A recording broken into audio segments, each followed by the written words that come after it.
What's going on, Buff Nation? Welcome back to another video. This show is brought to you by BetUS, and we are headed into week 2, Buffs versus the Huskers. This was an absolute doozy. Last year, there were so many jabs thrown across the bar. It was mayhem going into Colorado last year, but this year it's going to Nebraska. That place is going to be insane. Possibly one of the most insane places that the Buffs have played in up to this point. Outside of Oregon, close. TCU is very hostile, but the Big Red knows how to come out. Let's roll the intro and we'll talk about it.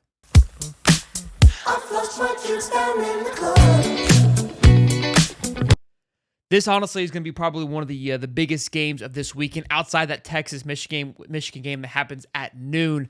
But it's going to be a doozy. Obviously, the freshman quarterback at Nebraska, Rhule, had a fantastic week 1. That was against UTEP, I believe, so let's not get too crazy just yet, but it looked good for a true freshman.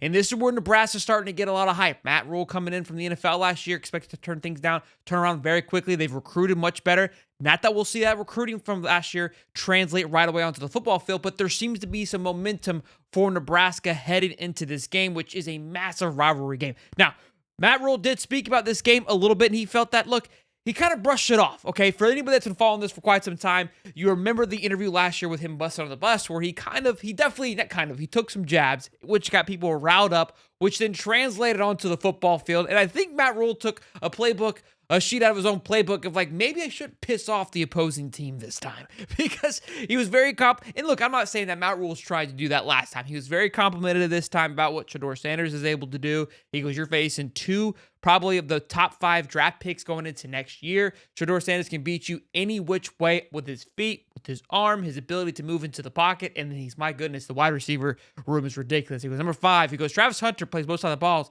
He's incredibly talented, but then number 5, a.k.a. Jimmy Horn, a.k.a. almost 200 yards receiving last week, will tear you up in the middle. Even talked about LeJohntay Wester coming in.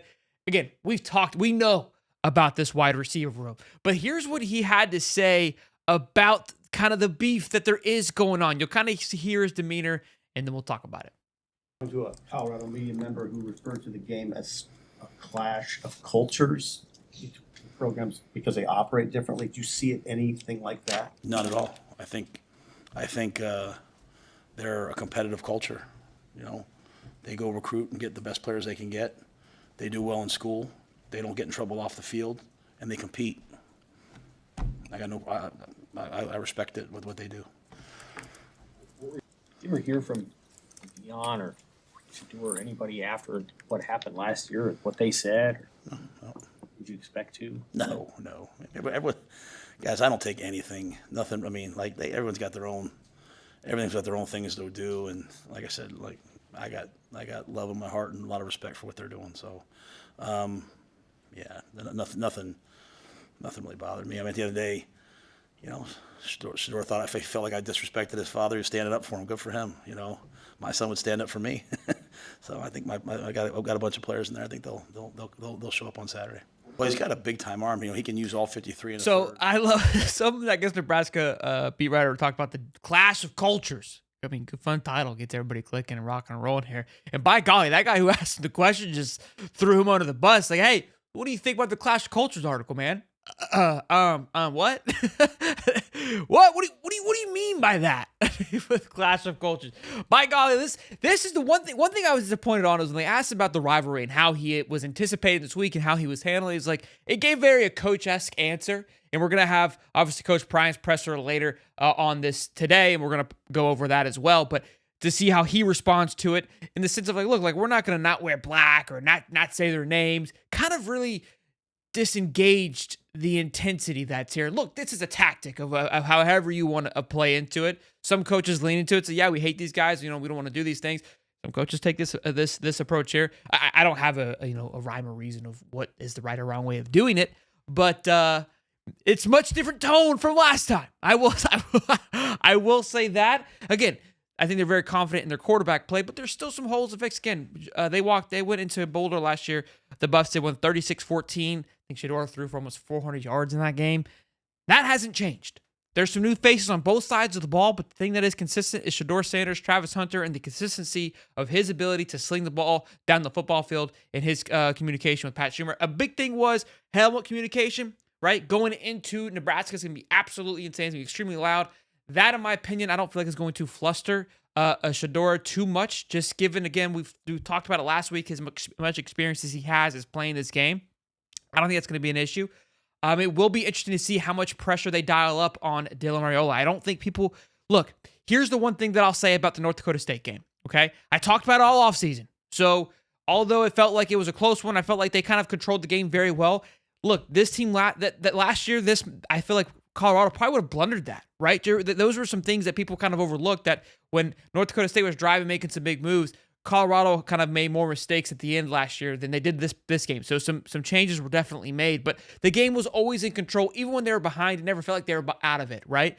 And so that game was very important because it kind of got them off on the right foot. They don't go into this game and have this walkover of a team of North Dakota State. This is a very good football team with a veteran quarterback at the helm, which is a huge difference in college football.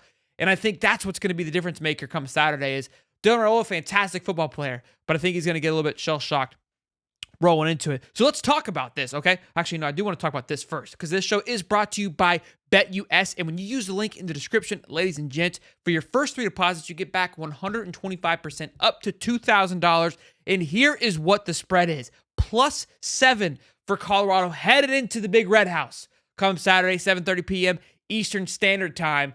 I'm loving Colorado money line. Okay, I'm probably rocking Colorado a lot this year with the money line. Obviously, we'll talk about it from week to week, but they're giving Nebraska, again, you got to always give 3 points to that home field team. That's kind of how Vegas looks at it, right? So either which way. So let's say that starts Nebraska off at -3, right? Where do they feel Nebraska gets that extra 4 edge? Maybe it's the line, maybe it's the trenches, right? We can kind of break all those things down. I still like the difference in what Shador is going to be able to do. I don't think they're going to be able to stop him.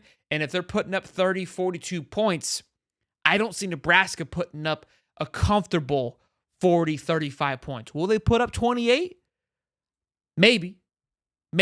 I like a high-scoring game here, too. I haven't checked the over. We can check that later on in the evening, in the later on shows this week when we break it down a little bit more. But I like Colorado here closing it strong. I do want to take a look at this, okay?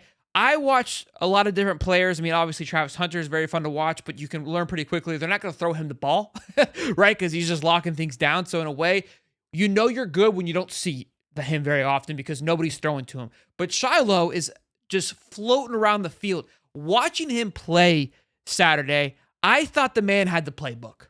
Genuinely thought he had the playbook. He was so electric and so fun to watch just because it felt like he would come off, he would creep, he would cheat a little bit from time to time. I'm like, what are you doing? And the play would go right where he was headed. I'm telling you, there is just a level of intensity that he brings. And you can see his defensive grade is 71.8. This is from PFF, of course. 9 tackles. His coverage grade was 73.4. Tackling. This man is not afraid to level somebody.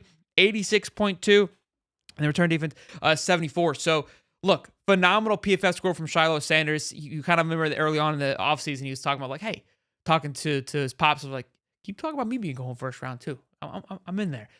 It's really fun when you just simply just watch him. Like, you just make a purpose to watch him navigate through the field. It's like he almost kind of navigates like a linebacker, just the way that he's back there just floating around, not afraid to get into it, not afraid to go after somebody, and trust his full ability just to absolutely level somebody. He is so fun to watch.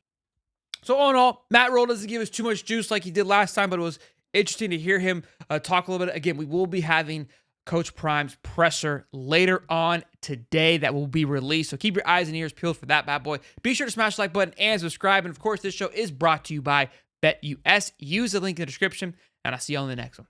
Peace and love, baby.